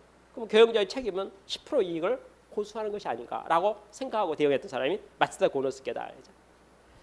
마츠다 고노스케는 굳센 의지를 결론을 이겨내면 굳센 의지는 뭐합니까? 결의는 무엇입니까? 의지라는 게 무엇입니까? 포기하지 않는 거다. 그죠? 뜻을 세웠으면 왜 일에 난관이 없겠습니까? 그죠? 어려움이 없겠습니까? 당연히 있겠죠. 그러나 그 어떤 어려움이 오더라도 그걸 연구하고 궁리해 가지고 넘어서는 게 의지지. 벽이 있다고 멈춰버리고 서버리고 안 넘어가 버리면 그 의지가 없는 거죠. 의지라는 뭐합니까? 될 때까지, 성공할 때까지, 이루어질 때까지, 뜻을 이룰 때까지 밀어붙이는 것이 의지라는 거예요.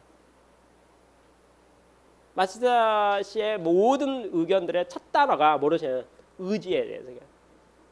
우리가 어떤 일을 하든지 뜻을 세우시기 바랍니다. 의지를 세우고 그걸 하길 바랍니다. 라고 말하는 게 마츠다 고노스케의 매우 중요한 교훈의 1단원입니다. 2단원은 이제 사람 중심에 대한 사람, 인간 중심의 사람 중심에 대한 이야기인데 마츠다 고노스케의 가장 큰 강점이 뭐냐면요. 부하 육성이에요. 인재 양성입니다. 인재 양성하고 보니까 자기가 인연이 있어서 만나는 모든 사람들을 배려하는 걸 알지. 그 다음에 자기가 조언해 주는 거 있잖아요. 충고해 주는 거 있잖아요. 이렇게 충고해 주는 걸 알지. 그 다음에 격려해 주는 거. 우리 요새 쓰는 말 뭐 코칭에서 나오는 말 칭찬과 격려는 뭐 그렇죠? 고래도 춤추게 한다 이러잖아요. 그리고 뭐 경청하라 막 그러고 그죠? 배려하고.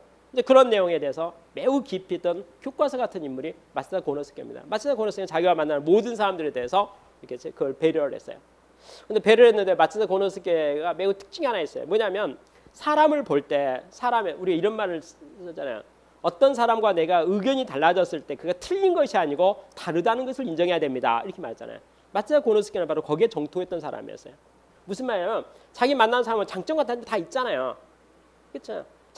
머리가 영리한 사람이 있고 머리가 참 영리하지 않는 사람도 있다 그 말이죠. 예를 들어서 한마디 하면은 눈치 빠르게 다 알아먹는 사람이 있는가 하면은 아무리 말해도 못 알아먹는 사람도 있기도 한다는 거죠. 예를 들어서. 근데 그것을 틀렸다, 잘못됐다, 나쁘다 이렇게 말하는 것이 아니고 그걸 다르다고 보는 거예요. 사람은 다 다르다는 거죠. 그래서 마츠다의 가장 인재 양성과 사람에 대한 관심이 제일 첫 번째 나오면 적재적소였어요. 적재적소. 사람은 아까 이렇게 말해 장점 없는 사람 없다고 그랬잖아요. 장점 없는 사람 없다. 그러니까 장점 없는 사람 없으니까 장점 없는데. 이 책에도 예화를 하나 들었는데 이제 뭐 장수 이야기를 했어요. 어떠냐면 어느 이제 성주가 있는데 성주 밑에 이제 부하들이 있는데 그 부하들 중에요 울보가 있었대요. 울보. 조그만 거 막 울기 시작하는데 막 대성통하고 우는데 사람들이 이 울보 때문에 귀찮아서 말만 하면 그냥 물어버리는데 그럼 통곡해버리는데 좋아하는 사람 아무도 없는 거야. 근데 이제 성주가 뭐 합니까? 이 아무도 이 사람 다룰 사람 모든 사람이 이 사람 같이 일 안 하려고 그래. 그러면 다 열애. 근데 성주가 울보도 필요할 때 있을 거 아니야라고 하면 그냥 지나온 거예요. 그러다 어느 날 전쟁이 이제 싸움이 일어났어요. 전쟁이 일어났는데 이제 딱 이제 작전회의를 했었어요. 작전을 했는데 어떤 작전을 했냐면 우리 쪽에서 내가 죽었다고 하자. 적장이 내가 죽었다고 하자. 그럼 우리가 힘이 없는 걸 생각하고 저기서 딱 공격이 오면 우리가 딱 매복을 하고 딱 있어가지고 딱 해버리면 우리가 이렇게 해서 위장전술을 했으면 좋겠다. 그렇죠? 그러면 이제 내가 죽었다고 하는 것을 어떻게 저 적군이 그렇게 느낄 수 있도록 할까? 그렇잖아요. 그래서 이제 울보를 동원했죠. 너 울어라. 너 울어라. 너 내 죽었다고 생각 울어라. 그랬더니 드디어 매우 구성지게 슬픈 목소리로 대성통곡하면서 막 울어 제끼는데 적군이 보니까 울음소리를 들어보니까 이 울음소리는 보통 울음이 아니거든요. 이건 반드시 적군의 그 장수 정도가 죽지 않고서는 있을 수 없는 울음소리가 들려오는 거예요. 그렇잖아요. 그래서 다 속았죠. 그래서 그렇게 해서 그 작전에 성공했다는 거예요. 그래서 울보도 쓸 때가 있다는 거예요. 마츠다 고노스케는 그러한 태도를 가지고 있던 사람이에요. 그래서 자기 앞에 보이는 모든 사람을 그러니까 우리가 생각할 때 우리가 정상적 상황에서 이 사람 울보니까 아무짝에도 쓸모가 없다라고 말하는 그 사람에 대해서도 마츠다 고노스케는 말합니까? 아니다, 그죠? 적재적소, 그 운영의 묘지. 적합한 곳, 쓸 곳에다가 갖다 놓으면 딱 맞는 거 아니냐 이거예요. 그 자리, 이 사람은 어디다 쓸 제목인가를 잘 봐가지고 그 제목 찾아고 그 자리 딱 갖다 놓으면 딱 맞춤이 될 거다는 거죠. 그렇죠? 그러니까 사람은 다 다르다 이거죠. 어떻게 활용할 것인가에 대해서. 심지어 이런 에피소드도 있어요. 마츠다 고노스케 측근에 부하 직원 두 사람이 이제 비서 같은 사람이 이제 여러 있지 않겠습니까? 있는데 둘 다 동일한 실수를 했어요. 실수를 했는데 한 사람은 실수 딱 하자마자 발견되자마자 마츠다 고노스케 붙잡아놓고 야단치기 하는데 뭐냐면 눈물이 쏙 빠지도록 그냥 엄청 야단치는 거예요. 막 붕괴해가지고 뭐 이럴 수가 있냐고 막 난리를 치는데 뭐 완전 몸이 부들부들 떨리는 정도로 엄청나게 야단을 심하게 맞았어요. 두 번 다시 뭐 할 엄두가 안 날 정도로 아주 큰 야단을 맞았습니다. 근데 또 한 사람도 똑같은 실수를 했는데 그냥 칭찬하는 거예요. 하다 보면 그렇지 이래버리는 거예요. 아니 사람이 일하다 보면 그럴 수도 있는 거 아니냐 이거. 사람 실수라는 게 어떻게 사람이 무슨 로봇도 아니고 하다 보면 실수하는 거 아니냐. 뭐 이게 잘못됐습니다. 잘못됐는데요라고 말하니까 야단을 이제 맞아야 될 구별이 됐는데 가면 듣더니 거기를 끄떡끄떡 그래 그렇게 됐다고? 뭐 하다 보면 그렇지 그래도 뭐 누구라도 그렇지 않겠나? 그럴 수도 있지 하다 보면 그렇게 넘어가 버리는 거예요. 여러분 주변의 사람이 그걸 보고 마츠다 고노스케 이해가 안 되는 거예요. 실수의 정도가 똑같은데 한 사람한테는 막 눈물이 쏙 빠져도 심하게 야단치더니 한 사람에게는 그냥 넘어가 봐주잖아요. 어떻게 사람이 이렇게 그 일관성이 없는지 똑같은 상황에서 왜 이렇게 이렇게 평가가 다르고 피드백이 다르고 내용이 다르지 하고 이해가 안 돼가지고 그런 일이 계속 생기니까 차별하니까. 그래서 한 번은 누가 물어봤죠. 고노스케에게 그 내용에 대해서 아니 사장님께서는 왜 이렇게 똑같은 실수를 했는데 누구 한 명은 칭찬해주고 누구 한 명은 심하게 야단치고 그렇습니까? 그렇죠? 라고 했더니 뭐라고 말하죠? 이렇게 말했어요. 다 내가 좋아하는 사람들이고 다 나와 함께 일하는 사람들 내가 그들을 위해서 내가 왜 관심이 없겠는가? 그런데 아까 야단 심하게 친 사람 그 사람은 실수를 하면 내가 뭐라고 말하는 순간 깊이 반성해가지고 두 번 다시 그것을 재발하지 않는 노력을 해서 계속 성장과 발전하는 사람이라서 나는 그가 정말 우리 잘 돼가지고 앞으로 우리 회사 후계자가 됐으면 좋겠고 우리 회사 끌어가는 큰 제목이 됐으면 좋겠다. 그러니까 사람이 실수 안 해야 될 거 아니냐 이거. 자기를 계속적으로 개선해 가야 될 거 아니냐 이거. 그래서 내가 실수한 거 내 눈에 보이면 내가 두 번 더 그런 실수하지 않도록 눈물이 쏙 빠지도록 깊이 훈계를 해가지고 그걸 반성하도록 두 번 더 그것을 명심하도록 안 하도록 그래서 그가 성장하도록 내가 돕는다 이거. 근데 이쪽 사람은 아무리 말해도 오른쪽 귀로 듣고 왼쪽으로 흘려버리고 듣질 않는다 이거예요. 듣질 않아요. 그러니까 한두 번 말했는데 알았습니다 하고는 그냥 그 다음날 똑같이 실수 또 하는 거죠. 아니 내가 어저께 말했잖아. 그랬나요? 알았습니다. 계속 실수가 계속 반복되는 거예요. 그리고 내 말을 깊이 받아들이지 않아요. 쉽게 말해서 고칠 생각이 없어요. 그러면 나는 이 사람과 평생 같이 살아야 되는데 내가 100번 말해봐야 마이동풍. 말해봐야 들을 생각도 없고 듣지도 않고 바꾸지도 않는데, 바꾸지도 않을 사람에게 내가 나쁜 말 해서 괜히 감정만 상하고 피차 좋을 게 뭐예요. 그냥 이 사람은 거기에 맞죠. 이 사람은 요대로 써야 되게 돼요. 요대로. 이 사람은 현재 능력이 10인데 10이 50되고 100이 되고 1000이 되도록 키워가고 우리 회사에 미래가 되도록 키워갈 사람이고, 이 사람은 자기 100인데 바꿀 생각이 추워도 없는 사람이니까 100으로 써야죠. 적재적소로. 그렇잖아요. 그 행복하게 같이 살자 이거예요. 행복하게 같이. 너는 100이니까 100으로 같이 살자 이거예요. 내가 너 150대라고 말해봤는데 바꿀 생각도 추워도 없는 거예요. 안 바꿔요. 그래서 마스터 고노스케는 어떻게 합니까? 여기는 이제 뭐 쉽게 말해서 이제는 야단치를 포기한 거죠. 그 말을 거꾸로 말하면 마츠다 고노스케에게 야단만이 맞는 사람이 후계자 되는 거고 인재가 되는 거고 성공하는 인물이 되는 거죠. 그 회사의 경영의 핵심 인물이 되는 거죠. 양성이 되는 거죠. 칭찬만 듣는 사람은 포기한 사람이죠. 너는 그냥 그대로 그냥 같이 그냥 살자, 이런 패턴. 마스터 고노스케는 사람을 대할 때 있는 모습 그대로 있잖아요. 그리고 개선에 대해서 배려도 노력했지만 또 안 되면 안 되는 대로 맞춰서 우리 뭐 순리대로 사람을 그대로 이해하고 다름을 이해해서 적재적소로 활용했던 사람이 마츠다의 사람에 대한 내용입니다. 그래서 모든 사람은 다이아몬드 원석 같은 존재라고 생각을 해요. 마츠다는 원석 다이아몬드 우리 보면 정말 보기도 좋고 이렇게 귀하고 그렇지만 원석 자체는 폼이 별로 안 나잖아요. 어떻게 보면 갈고 닦고 다듬어야지 보석이 되는 거잖아요. 우리 모두는 다이아몬드 원석 같은 존재라는 것이 마츠다 고노스케 사람에 대한 평판입니다. 평가예요. 근데 그 원석을 이제 다듬는 작업은 경영자로서 자기가 해야 될 일이다. 그래서 누구든지 다이아몬드 원석이기 때문에 잘 다듬으면 좋은 성과를 다 낼 수 있을 것이다라고 생각했던 것이 마스터 고노스케의 내용입니다. 그렇죠? 세 번째 말하는 게 리더십에 대한 이야기를 해요. 리더의 태도와 자세는 무엇입니까? 라고 말할 때 마스터 고노스케 리더십에 대한 것은 매우 공익적이에요. 그러니까 공익이라는 말이 뭐냐면 리더가 되면 사회를 위해서 기여를 해야 된다는 게 마스터 고노스케의 기본 내용입니다. 그래서 책임을 져야 된다. 책임을 져야 된다. 우리가 사회를 이롭게 해야 된다. 그러니까 사회 공헌에 대한 거랄지 사회와 함께 더불어서 사회를 밝게 하는데 우리가 기여할 책임이 있는 것이 리더의 역할이다. 이거에 대해서 생각하고 본인도 거기에 대해서 깊이 참여했습니다. 그래서 기업의 이념이랄까 경영 방침 같은 거 있잖아요. 그것을 딱 이렇게 확립해놓고 그러니까 그런 이제 좋은 모양으로 그러니까 사회적 어떤 기업이 되도록 하는 측면에서 명시하고 그걸 전문의 공감해서 그걸 하도록 리더가 책임지고 그것을 수행해 가도록 하는 것이 이제 어떤 리더로서의 자세 이렇게 말했습니다. 맨 마지막 네 번째 파트가 미래에 대한 준비, 내일에 대한 준비를 어떻게 할 것인가에 대한 내용이 나와 있는데요. 그 내용을 한마디로 말하면 이렇게 말해요. 사업이라고 하는 것은 일이라고 하는 것은 호황이 있고 불황이 있다는 거죠. 호황일 때 흥청망청하다가 불황일 때 꼬꾸라지는 회사들이 너무나 많다는 거죠.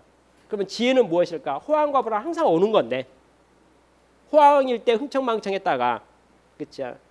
불황이 왔을 때 무너지는 것이 지혜로운 거 그건 아니잖아요. 그럼 어떻게 하면 좋겠는가? 그래서 마츠다의 교훈이 이제 내용이 있어요. 뭐냐면 불황이 오면 이제 호황부터 시작해야 돼요. 호황이 오면 뭐랄까 불황이 반드시 올 거니까 내가 불황을 어떻게 돌파할 것인가 우리가 준비할 기간이라는 거죠. 지금이 호황이다. 호황은 불황을 올 불황 이제 올 불황이 이제 꼭 올 거예요. 그죠? 반드시 올 거예요. 그죠? 마츠다의 생각은 경기 주기가 있다는 거예요. 그러니까 호황과 불황이 분명히 있다는 거죠. 그러니까 반드시 불황은 온다. 지금 호황이니까 불황 올 걸 대비하고 준비해야 된다. 학습해야 된다. 이제 어떻게 오면 우리가 어떻게 할까? 만약에 원가를 반 줄여달라고 하면 어떻게 할까? 물량이 반 줄어버린다면 어떻게 할까? 불황에 대한 상정이잖아요. 그때 우리가 어떻게 그걸 극복해야 될 것인가를 연습하라 이거죠. 학습하라 이거죠. 준비하라 이거죠. 그러다 드디어 불황이다. 이제 우리가 연습 다 했으니까 실전, 도전, 앞으로. 그렇죠? 이게 마치다 아이디어예요. 사업에는 경기라는 게 호황 불황이 있다는 거죠. 호황일 때는 다 여유가 있어요. 그래서 마음도 느슨해지죠. 불황일 때는 다들 이제 막 힘들어하죠. 그렇죠? 근데 마츠다의 고노스케 아이디어는 뭐냐면 사업에서 불황과 호황과 이런 것은 계속 반복된다는 거예요. 주기도 있다는 거예요. 뭐 5년, 10년 되면 반드시 온다는 거죠. 끝없는 불황도 없고요. 끝없는 호황도 없다는 거예요. 반드시 지금 호황이면 반드시 불황이 온다. 그러면 지금 호황이다 하는 순간 반드시 불황이 온다는 걸 내가 알고 있는 경영자가 준비 안 해도 될 거냐 이거예요. 그렇잖아요. 지금 현재 규모에서 매출이 반 떨어진다는데 주문이 반 준다는데 그게 불황이잖아요. 30% 매출 주는데 그거 어떻게 할 거냐? 그거 준비해야 되지 않겠냐? 그럼 어떻게 할까? 당연히 연습해야죠. 연습 게임 해갖고 막 이제 그렇게 어떻게 할 거야? 작전도 세워보고 연습도 해보고 준비도 해보고 뭐 아이디어도 내보고 그 준비를 딱 했다가 준비 딱 끝나 준비 연습 많이 했네요. 불황이 막상 딱 오면 드디어 뭔가 이제 드디어 실전이 왔으니까 그렇잖아요. 실전 왔으니까 그대로 돌파. 그래서 멋있게 도전해서 극복해서 불황을 극복해보는 것을 통해서 기업이 성장하는 거다. 이런 태도가 마츠다 고노스케 기업 경영의 태도였어요. 그렇기 때문에 마츠다 고노스케가 경영했던 마츠다 그룹은 꾸준히 안정적으로 성장했죠. 불황일 때도 성장하고 호황일 때도 성장하고 호황일 때는 다 성장하는 거예요. 불황일 때 드디어 뭔가 매우 과감하게 움츠리지 않고 매우 과감하게 도전하고 투자하고 쫙 뻗어나가 버리기 때문에 결과적으로 그걸 극복했던 마츠다 고노스케 내일에 대한 준비. 현재 우리의 상황도 둘 중 하나거든요. 불황이거나 호황이거나 둘 중 하나죠. 항상 존재하죠. 근데 내가 여유가 있다고 생각하면 여유가 없을 때를 위해 준비하는 게 매우 중요하다. 그래서 그것을 이제 자기는 저수지라고 그랬어요. 나는 저수지식 경영을 한다. 저수지라는 말은 이제 댐을 쌓아가지고 이렇게 비축해 놓은 거잖아요. 자금도 비축하고 사람도 비축하고 설비 캐파도 비축하고 재고도 비축하는 거죠. 뭘 위해서? 불황을 대비하기 위해서. 상황의 변화가 올 거니까 오면 대비해서. 그래서 나는 댐식 경영합니다. 댐식. 댐. 나는 저수지 경영합니다. 그거 뭐죠? 그냥 한마디로 해서 미래의 불황을 대비하는 전략을 한다. 대비. 이게 준비하는 거예요. 그러니까 항상 준비하고 있으면 딱 기다리고 있으면 오면 다 이제 쳐 나간다 이거죠. 그게 바로 불황일 때는 도전도 나가야 된다 이거예요. 준비한 마음을 딱 벼르고 준비하고 있다가 드디어 나가고 이런 어떤 것을 반복해가면서 기업의 미래라고 하는 것을 만들어지는 것이 아닌가 이렇게 말합니다. 여하튼 마츠다 고노스케에 대해서 여러분한테 설명을 좀 그렇게 드렸는데 뭐 그런 내용이 한 4가지 정도 키워드가 마츠다 고노스케의 어떤 기본적인 태도예요. 그러니까 첫 번째 어떤 열정에 대한 거 있잖아요. 굳센 의지에 대한 거, 그렇죠? 의지에 대한 거. 그다음에 사람에 대한 배려심 있잖아요. 사람에 대한 배려심에 대한 거. 그다음에 또 리더로서의 어떤 마음 자세, 가치관 있잖아요. 사회의 공기가 되어야 된다라고 하는 그 가치관에 대한 거. 그다음 미래는 도전 정신 있잖아요. 준비하는 자세, 유비무환 뭐 이런 자세가 뭐 기본적이다. 근데 여러분 그렇게 4가지 말 듣고 보면 너무나 상적인 말이고 맞는 말이고 당연한 말이라서 특기사항이 없어요. 그러니까 여러분 제가 시작하면서 이렇게 말하죠. 마츠다 고노스케가 어떤 분입니까? 교과서예요. 그냥 맞는 말만 하는 거죠. 그냥 뭐 다 맞아요. 뭐다 그쵸? 뻔한 이야기죠. 근데 그 뻔한 이야기인데 뭐합니까? 그것을 자기 스스로 그걸 실천한다는 것이 또 그 체득한다는 것이 그걸 이루어낸다는 것이 그게 정말 그죠? 우리가 쓰는 용어 중에 이런 말 있죠. 언행일치 이런 말 있잖아요. 그러니까 그런 우리가 알고 있는 지식하고 자기 행위가 똑같아야 되잖아요. 근데 거의 대부분 안 그렇거든요. 그죠? 머리 실력은 매우 좋지요. 그죠? 그러니까 몸과 실천과 행함에 대해서는 이것도 완전히 이렇게 또 차이가 뭐 나는 경우 너무나 많이 보잖아요. 그렇죠? 근데 마츠다 고노스케는 뭐 말한 대로 행한 사람이고 우리가 생각하는 거, 그 생각 자체는 매우 건강한 생각이고 올바른 생각이고 상적인 생각이고 맞는 생각이죠. 여러분 그렇게 되려면 사실 저는 고생이 마치다 고생 아까 그 3가지 뭐 은혜 뭐랄까 뭐 성공의 이유 그래 봤잖아요. 그런 게 저는 매우 효과적이었다는 생각을 해요. 무슨 말이냐면요.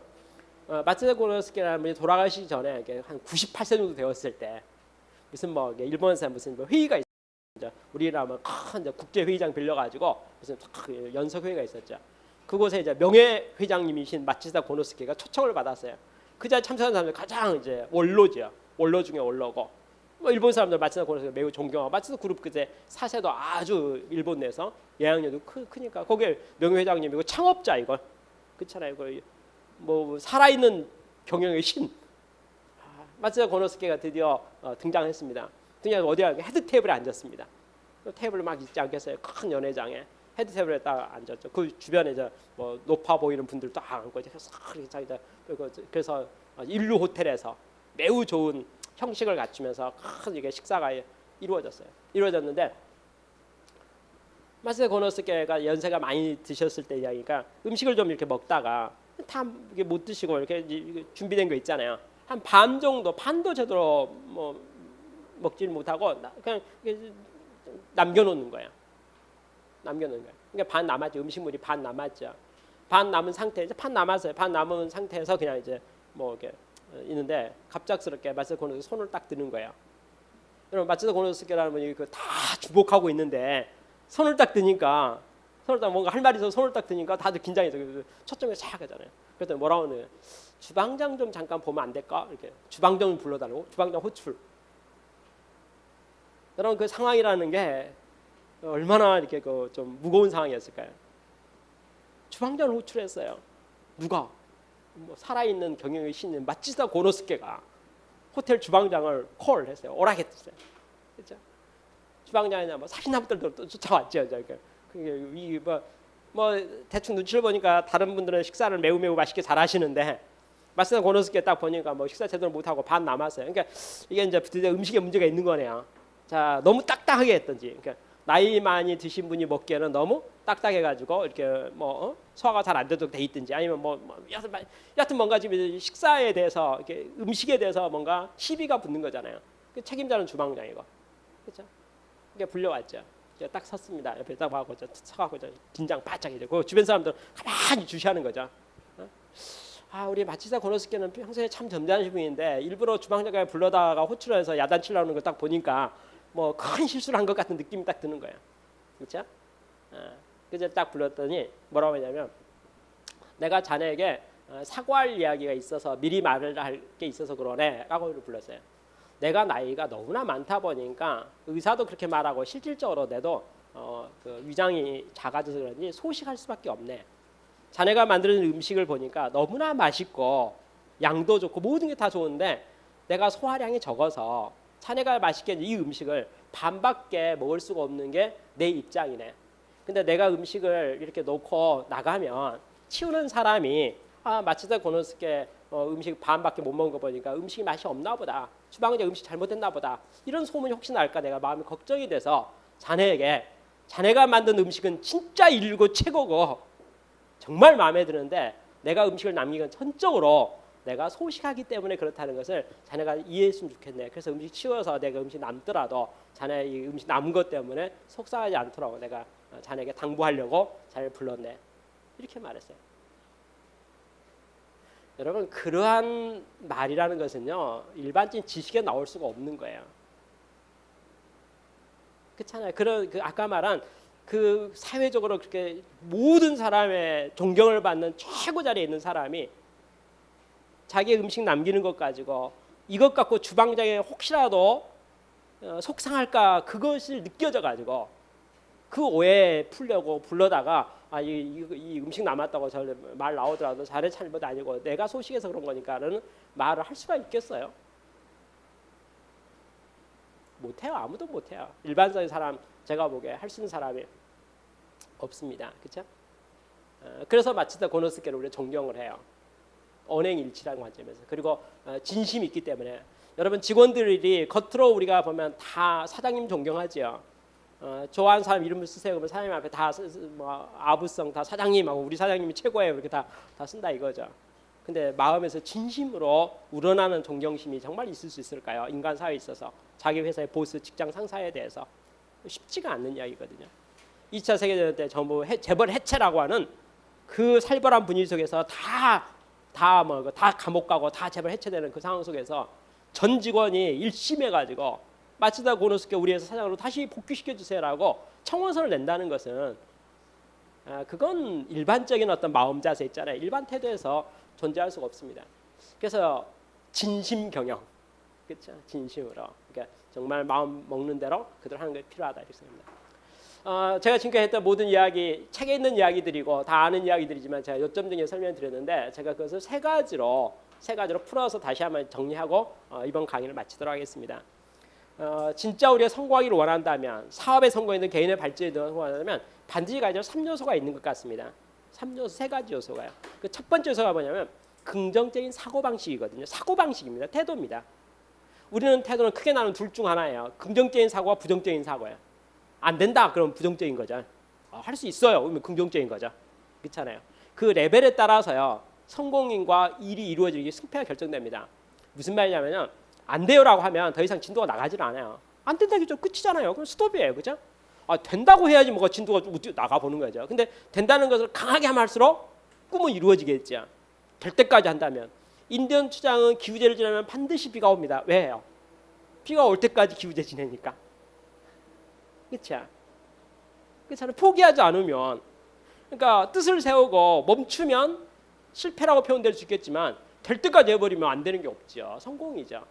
성공의 방법은 간단해요. 포기하지 않는 거죠. 될 때까지 하는. 근데 긍정적인 사고를 가져야지만 일이 되는 거죠. 그러면 리더에게 요구하는 거 어떤 일을 이루기 위해서 성공의 어떤 일을 이루기 위해서 반드시 필요한 조건이 사고방식이에요. 우리 주변의 사고방식 보면요. 둘 중 하나 있잖아요. 우리 만나는 모든 사람 있잖아요. 모든 사람이 둘 중 하나. 우리 마음도 하루에 10번 왔다 갔다 하죠. 긍정적인 생각, 부정적인 생각 왔다 갔다 하잖아요. 우리도 그래요. 누구나 다 그렇죠. 그런 사고방식을 어떻게 긍정적인 사고방식으로 끌어갈 것인가에 대한 게 너무 중요해요. 그래서 저는 여러분한테 개인적으로 이런 부탁도 하고 싶네요. 만나는 사람을요. 가급적이면 긍정적인 사람들을 많이 만나면 좋겠어요. 안 된다고 말하는 사람만 만나고 있으면 나도 무리 들잖아요. 그렇죠? 그러니까 내가 긍정적으로 생각하는 사람들을 많이 만나고 서로가 긍정적인 좀 에너지를 좀 서로가 좀 공급하고 그렇게 좀 되게 하고 서로 해주고 또 우리 중에 부정적인 사람 한 명 있으면 좀 잘 교화시켜 가지고 잘 이렇게 긍정적인 사람이 되도록 격려. 아이 그 아니다. 너 해봐라 이렇게 해가지고 사회적으로 긍정적 에너지가 넘치도록 있잖아요. 그래서 그러려면 내 자신이 먼저 긍정적인 사람이 되는 게 너무 중요하다고 생각해요. 그렇죠? 마치다 고노스케 우리 교훈의 첫 번째가 태도고 마음 자세거든요. 마음가짐이에요. 그 마음가짐, 긍정적인 자세라는 게 절대적으로 중요하다는 것이 마치다 고노스케 어떤 환경도 변명하지 않았습니다. 그 모든 환경을 기회로 삼았어요. 기회로 삼았어요. 그러니까 그 기회라는 거죠. 역겨운 기회가 되는 거예요. 발판이 되는 겁니다. 깊이 내려갈수록 이해할 수 있게 되고요. 그렇죠? 기회가 돼요. 그래서 매우 긍정적인 사람. 마치다 고노스케는 왜 성공했을까요? 그는 모든 환경을 낙관적으로 긍정적으로 바라보는 가치관을 가졌기 때문이다라고 말하고 싶어요. 그게 우리가 배워야 될 첫 번째 교훈이라고 생각합니다. 두 번째 교훈이 뭐냐면 노력이에요. 노력은 마치다 고노스케가 평생 썼던 가장 대표적인 단어가 선수란 단어예요. 선수. 우리는 선수다. 그렇죠? 우리는 선수다 할 때 선수가 갖고 있는 단어 뜻이 뭐냐면 선수는 어떻게 목숨 걸고 전복팀을 다해서 최선을 다해서 열심히 하는 게 선수지요. 그러니까 선수라는 단어가 그 말이에요. 마치다 고노스케가 말하는 선수 그 말은 노력을 말해요. 그 노력은 최선의 노력을 말해요. 전복팀을 다해서. 우리 단어는 다 알아요. 뭐 일사각오 뭐 이런 말 있잖아요. 그렇잖아요. 목숨 걸고 뭐 이런 거 다 쓰잖아요. 그럼 행동은 이제 전혀 그렇게 안 하잖아요. 이제 이게 문제지만 여하튼 마치다 고노스케는 뭐라 합니까? 당신 선수다. 당신 프로다. 아마추어 아니다. 선수다. 선수니까 선수 정신으로서 최선의 노력을 다해서 그것을 끝까지 물고 늘어져서 진돗개 정신을 꽉 붙잡고 이렇게 끝까지 질 때까지 그런 어떤 노력과 자세를 가지고 해야 될까요? 선수같이 일해라. 여러분 바둑을 두면요.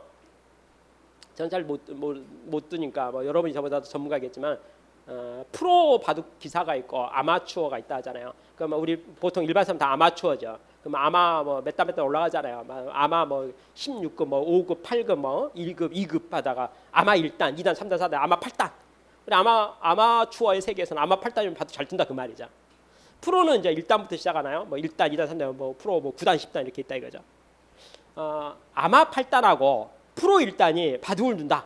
누가 이길까요? 무조건 프로가 이깁니다. 그렇죠. 취미로 열심히 재미삼아서 잘하는 사람 아마 8단하고 그렇잖아요. 목숨 걸고 직업으로 선수로서 하는 프로하고는 이 차원이 다르죠. 차원이 달라요. 같이 놀 수가 없죠. 아마의 세계와 프로 세계는 다른데 비즈니스에 들어오고 사업하고 일을 자기 인생이라는 거 얼마나 귀한 겁니까? 일회적인 건데 그렇죠? 그걸 함부로 할 수 없잖아요. 우리 선수같이 살자 그 말이죠. 자기 인생을 선수로 살아라 그 말이에요.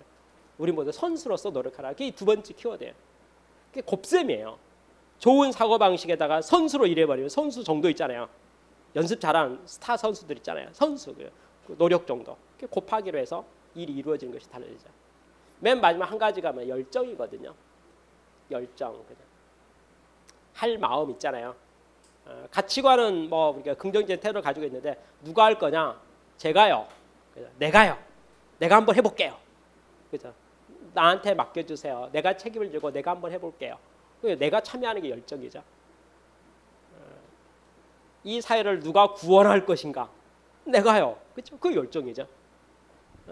누가 잘해야 되고 누가 잘해야 되고 누가 잘해야 된다로 비판할 수 있고 비평할 수 있고 글도 쓸 수 있잖아요. 다 잘해야 되죠.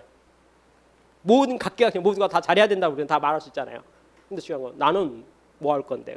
나도 해야죠. 나는 어디에 참여할 건데? 내가 뭘 책임질 건데? 그렇죠? 일신 우일신 그런 말 있잖아요. 여러분 정말 중요한 행복은 무엇일까요? 내가 손댈 수 없는 불가능한 영역 있잖아요. 예를 들면 남북 관계를 제가 손대기는 좀 거리감이 있어 보이고요. 환율 문제를 손대기는 좀 제가 앵고와 뭐 이런 것을 환율도 조금 거리가 좀 멀어 보이고 저보다 더 가까운 사람들이 많이 있는 것 같아요. 그렇죠? 그렇지만 내가 책임질 수 있는 영역들이 있거든요. 그 영역은 뭐냐면 내가 노력하고 내가 태도를 바꿔서 노력하고 내가 참여해서 열정을 부리면은 뭔가 변화가 있을 수 있는 영역들이 존재해요. 내가 만나는 사람들, 내가 맡겨진 일들, 그러니까 내가 노력하는 것에 의거해서 노력에 의거해서 결과가 영향을 받는 것들이 있어요. 내가 안 하면 성과가 없을 거고요. 하면 성과가 있을 거고 많이 하면 성과가 더 있을 만한 것들이 있어요. 그렇죠? 나의 영향력의 범위 있잖아요. 그 범위에 대해서 우리가 뭡니까? 열정을 가지고 노력하는 거, 선수가 되는 거 있잖아요. 그렇죠? 그러면 되죠. 그게 행복이에요, 사실은요. 행복은 멀리 있질 않아요. 행복은요, 자기 의식이 매우 강하거든요. 내가 최선을 다했다는 의식이 갖게 되면요, 일의 결과에 관계없이 누구든지 다 행복할 수 있어요. 과정상으로. 그렇죠?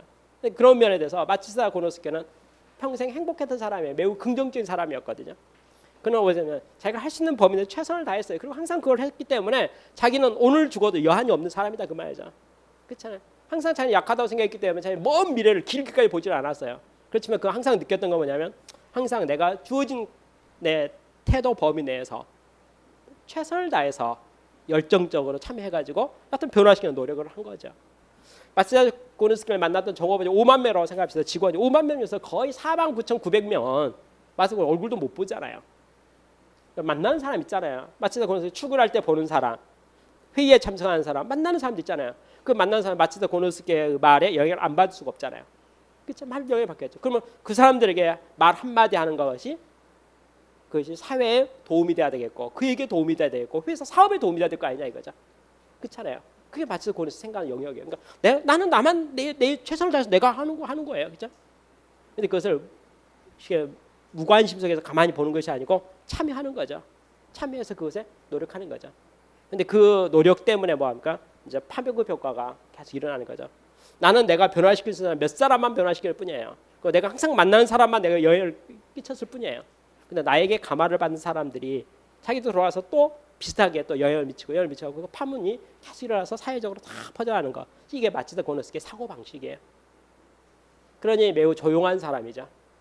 그래서 마츠다 고노스케에 대해서 이런 자료 보기 어려워요. 무슨 뭐 단체 협회 회장을 맡아가지고 강연을 잘하고 웅변을 잘하고 설득력 있게 무슨 명문장에 뭐 연설문을 남겼다 이런 어떤 대중적인 것은 그는 매우 조용한 사람이고 개인적인 사람이고 매우 소극적인 사람 같아 보여요. 그렇지만 우리말로 말하면 강단 있는 사람이었거든요. 의지가 있는 사람이고 뜻 있는 사람이었어요. 그 일을 이룬 사람이었어요.